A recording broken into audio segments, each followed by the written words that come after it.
Gabimaru became the strongest ninja in his clan by the age of 16. His skills combined with his cold and calm appearance made him almost immortal. But one day while performing another mission, Gabimaru is betrayed by his comrades and gets captured, resulting in the ultimate punishment, death. They chose to end it by slicing his head off. The executioner raises his blade, asking about his last words, but he has none.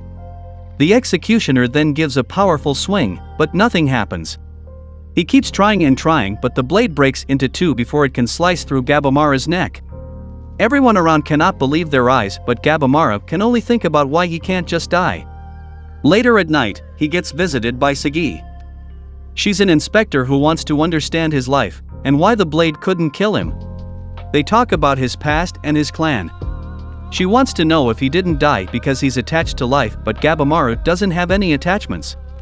He had come from the ninja clan where everyone is taught to kill from the moment they are born. They go through painful and deadly training, but those who survive end up developing as superhuman bodies. She gets curious and asks if he can show her ninjutsu, but he simply refuses. The next day, they decide to use another execution method, burning at the stake. The flames will give him unimaginable pain, destroying his skin, muscles, and in the end his bones, but once again, Gabimaru is still alive, his body is barely injured. Sagi asks if he's trying to resist, but he claims that he isn't, their attempts are just lame.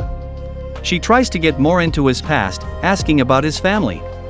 He explains his parents were killed by the clan leader when he was still a baby, but he doesn't know why and he doesn't care about it. When asked about his dreams, he had none. He only killed people and completed his missions as a ninja. He doesn't see any value in life. He grew up learning how to kill without showing emotion. Sagi then asks how he got caught and why. He explains he tried to stop being a ninja and the clan leader allowed it if he completed one last mission, but that mission was only a trap for his comrades to betray and catch him. After all the failed attempts, the executors decide to use their cruelest method. They will split him apart by pulling his limbs. They will tie him up with ropes and use some bull strength to pull him in half. The animals start moving, stretching the ropes until it reaches their max, and in the next split second, it pulls the animals back, collapsing in front of Gabimaru. Once again, they failed to kill him. Nobody can believe it and neither does he. Why nothing works on him? Why can't he just die? And that's where Sagi notices something strange. Gabimaru doesn't have any will to live, but he attempted to leave the clan. She doesn't understand how he who doesn't have dreams wanted to leave the clan. He was the strongest in the clan, to the point that he married the chief's daughter. But marrying her was a living nightmare. She was the opposite of him. She was carefree and naive. She didn't look like someone from their clan. She turned his life upside down and he could not come to love her.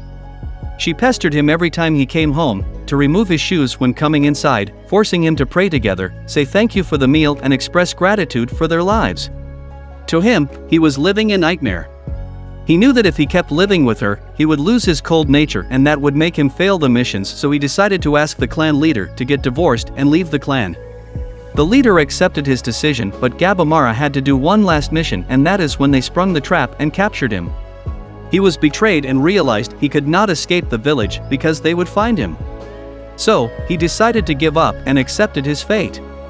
Later at night, Sagi gets approached by a guard. He told her not to get too close to Gabimaru as he is dangerous. He is a monster who killed 20 men when they came to arrest him.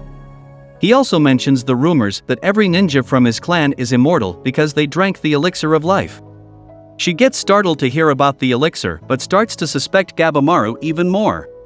He claimed to be someone who's empty, someone who doesn't shed tears or blood, someone who wants to be killed, but he fought back when they tried to capture him and she knows he's been resisting the execution attempts. At the same time, Gabimaru starts to think about her words. Why is he resisting something he's asking for? When he was about to be beheaded, he used his power to break the blade. When they tried to burn him at the stake, he used his powers to survive, and when they tried to split him apart, he used his strength to pull the animals back. Something deep inside him is activating his abilities to prevent him from dying, but he promises that tomorrow would be his final day. They pour boiling oil all over him, burning his body, but he simply walks away without any injury. He was wide-eyed and in disbelief. Why can't he just die? Why is he resisting so much? He was supposed to be empty. What does he regret so much that prevents him from dying? But the investigator had enough. She already knew the answer. The guards take him underground where he meets Sagi again, but this time, she has a katana next to her. She is a decapitator from the Asiman clan. Gabimaru gets shocked as he quickly recognizes her clan, who are famous for being the best executors. Gabimaru's eyes widely open, as he senses that she can easily cut his head off and recognizes her as the real deal. He starts to panic and breaks his handcuffs off. In a flash, Sagi appears behind him and swings her sword. He dodges out of instinct, and she comes at it again. He dodges again and realizes he doesn't want to die. She explains that he's been lying to himself the whole time. He claimed that he accepted death, but he has one reason to keep him alive.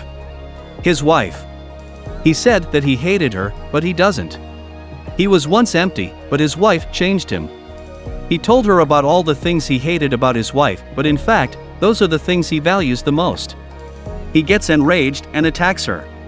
His intense burning eyes confirm to Sagi that she was right. He yells for her to shut up, and charges at her saying that he's hollow, but memories of his wife flood his mind telling him that he's not empty. She's the only one who believed that he was kind and not a ruthless killer. He didn't believe her words, but he explained she knows it because he was the only person who was able to look at her face. In their clan, women are just seen as something that can produce an heir, but she wanted to live a normal life, so her father decided to burn her face, so she couldn't ever have the right to it. Despite it, she never quit on her dream and wants to live a normal life with him. He wasn't convinced and she gives him a little kiss, making him blush and realize that he's not really empty. Back to the fight, he swings his sword, yelling that he's a heartless monster, but deep down, he keeps thinking about how he got into this. He always went back home, covered in blood and injuries, and she took care of him with a smile on her face. And with time, he decided that he had to change. She deserved better, so he planned to stop being a ninja and live a normal life, but that's when he was betrayed. He finally realized that he was living a dream and that would be impossible to come true. At that moment, Sagi pulls out a scroll of pardon from the shogun. She reveals that his crimes will be forgiven. Him and his wife will be protected, but for that, he needs to complete one mission. He must travel to a mystical island and compete with other criminals to retrieve the Elixir of Life. Gabimaru is taken aback by this statement. She explains the shogun sent 5 search parties to the island, but none came back alive. The only thing that came back was their corpses turning into flowers.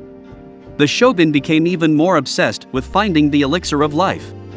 He decided to send skilled criminals sentenced to death to the island, and the one who gets the elixir will get forgiven for all his crimes. She also talks about his wife. She's safe, but she isolated herself waiting for him to come back. Sagi then asks him what will he do, go on this mission and find a way to be reunited with his wife, or die right here, right now. The magistrates, getting frustrated at this absurdity, step in claiming they will take both of their heads, and Gabimaru, remembering the sweet innocent smile of his wife, makes his decision. Tears stream down from his face and he asks Sagi if she still wants to see his ninjutsu, and in the next second, his body gets covered by flames, burning everyone. After jumping from the pile of burning corpses, Gabimaru tells that he will find the elixir and promises himself that he will survive and return to his wife's side. Let me know in the comments if you would like me to continue the series, and if you enjoyed watching this video, consider liking and subscribing for more videos like this. Thanks for watching.